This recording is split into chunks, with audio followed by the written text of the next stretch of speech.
Olá, pessoal, sejam bem-vindos ao meu canal. Olha só, eu estou contando a minha história em alguns vídeos, né? Esses vídeos já estão numa nova playlist, né? Conheça a minha história, que é a autobiografia, e hoje nós vamos falar um pouquinho aqui sobre o capítulo 7, tá? Eu já gravei alguns vídeos, né? Eu não estou gravando todo o livro, mas algumas partes do livro, e eu queria que você assistisse, deixasse aí um comentário, o que você achou da história, se você gostou, e se você tem interesse em adquirir a minha obra, que é o livro Autobiografia. Aqui no capítulo 7, na minha nova vida, né? Ao completar 15 anos, deixei minha terra natal e mudei para uma cidade maior no interior da Bahia, chamada Barreiras.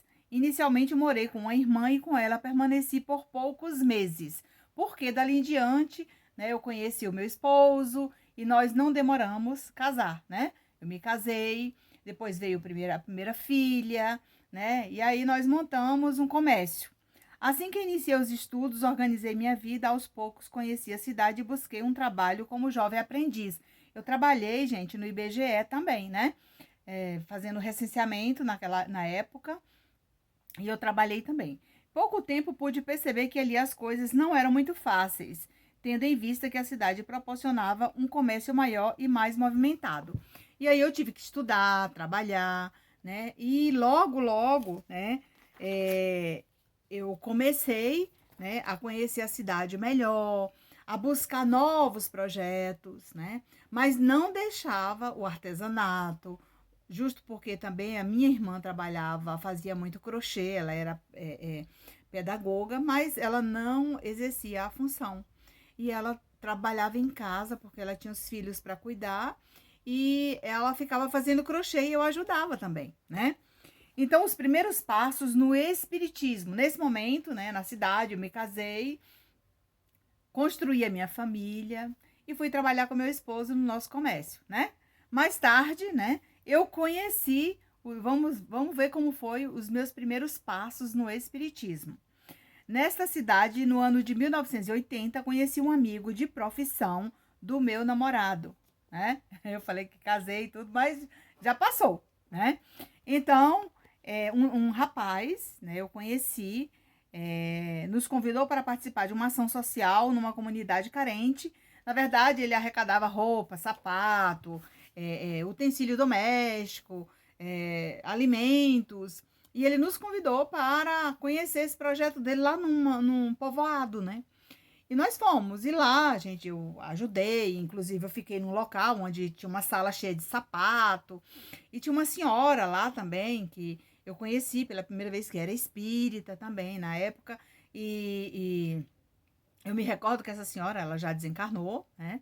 Inclusive eu falo sobre ela aqui no meu livro, né? Eu cito ela aqui no meu livro. E esse irmão, um irmão chamado Quincão, inclusive eu consegui contato dele agora recente, eu enviei o meu livro para ele conhecer a minha história. Lá ele encontrou uma pessoa conhecida, né? Um familiar dessa senhora que eu conheci lá nesse local.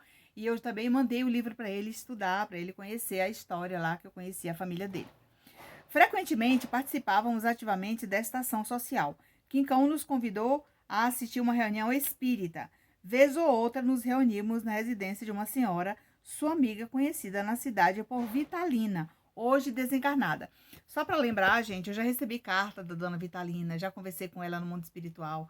Ela sempre aparece, né? Quando eu estou trabalhando com as cartas, quando eu estou escrevendo, quando eu estou psicografando em casa, ou quando eu estou psicografando no abacateiro, ao vivo, ou em qualquer ambiente que eu esteja, eu sinto a presença dela, ela vem junto com o pessoal.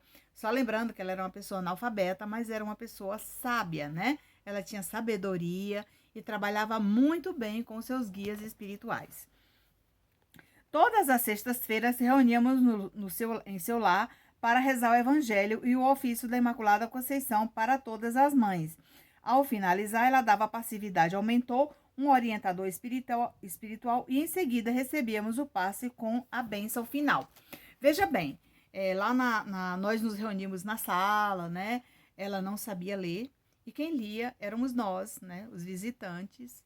E eu achava interessante porque o Quincão, ele declamava a prece de Cáritas e eu aprendi a prece de Cáritas ouvindo ele declamar. Gente, é linda a prece de Cáritas. Se você ainda não conhece, né? Então, eu estou lendo, se você ainda não conhece, busque aí na internet, se você não tem um livro, na internet tem ela, né? Muita gente gosta de ler, né, a prece de Cáritas no Evangelho, né? No Evangelho no Lar. Isso é interessante, tá? Então, esses primeiros passos no Espiritismo me ajudou muito, tá, pessoal? Foi a época que eu ganhei o meu primeiro Evangelho. Foi quando eu conheci o Evangelho segundo o Espiritismo, lá nos anos de 1980, tá? E eu me recordo que quando eu engravidei da minha primeira filha, que eu tive a minha primeira filha, a Adriana, o que aconteceu? Sabe quando as crianças estavam de quebranto, às vezes estavam com mal olhado, eu levava lá para dona Vitalina benzer. Não tem as benzedeiras? Pois é, eu levava lá, ela benzia, né? E antes mesmo, né, quando eu me recordo uma época que, lá nesse dia mesmo que a gente estava nessa ação social que o Quincão promovia, né, que ele promoveu lá no interior da Bahia, que eu participei, a dona Vitalina estava sentada lá, ela ficava na sala onde o pessoal experimentava os sapatos e já ficava com o sapato no pé, né? Era tudo doação. E aí ela olhou para mim, né? Ela olhou para mim assim e falou assim: quando que você. Que dia é o casamento? Eu falei: casamento? Não, eu comecei a namorar com esse rapaz agora. Falei: não, seu casamento já está pronto. Pode se preparar, que você vai casar em breve. Gente, dali em diante não demorou acho que nem 5 meses, eu me casei realmente, de fato, né? E quando eu tive meus filhos, minha primeira filha, como eu falei para vocês, né? Eu ia muito na casa dela, levar para benzer, eu ia assistir as reuniões, né? Foi lá que eu conheci o espiritismo. Foi lá que eu comecei a dar os primeiros passos. Ela dava passividade para um espírito amigo, e esse espírito amigo conversava com a gente, né? Esclarecia sobre as nossas dúvidas, aplicava passes, né? Quando a gente estava em aflição. Eu me recordo também que teve um dia que o meu sobrinho, né, de 6, 7 anos de idade, desapareceu de casa. Desapareceu de casa e ninguém achava essa criança. A gente já estava desesperada. A minha irmã, que tinha problemas de depressão, muito desesperada, assim, estava triste.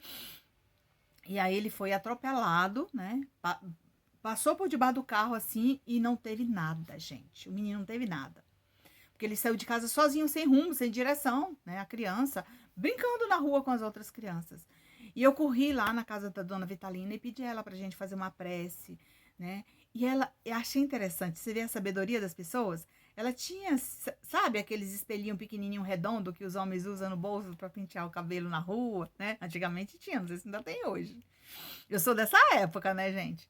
E aí a dona Vitalina olhava esse espelho e ali ela visualizava todo o percurso daquela criança, da pessoa, né? E aí ela disse: não, volta para casa, quando você chegar ele já vai estar tá em sua casa, ele tá bem. Porém ele sofreu assim um imprevisto, mas ele tá bem. E quando eu cheguei em casa, o meu primo já tinha chegado em casa com o meu sobrinho e foi justamente ele, né, que a criança passou embaixo do carro, mas não teve nada. Entendeu? Então, essas coisas que a gente aprende lá no passado, né, fez com que eu me recordasse de tudo isso hoje para contar para vocês aqui na minha autobiografia. Então, você que é médio, você que está aí começando a sua tarefa, começando o seu trabalho, não deixe de adquirir até mesmo minha obra para você conhecer a minha história e você escrever a sua, né? Porque você tem aí um mentor, um orientador espiritual, uma equipe espiritual que coordena a sua tarefa.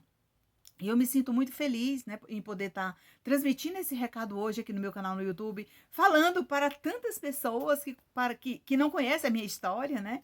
E que hoje está conhecendo um pouquinho mais, né?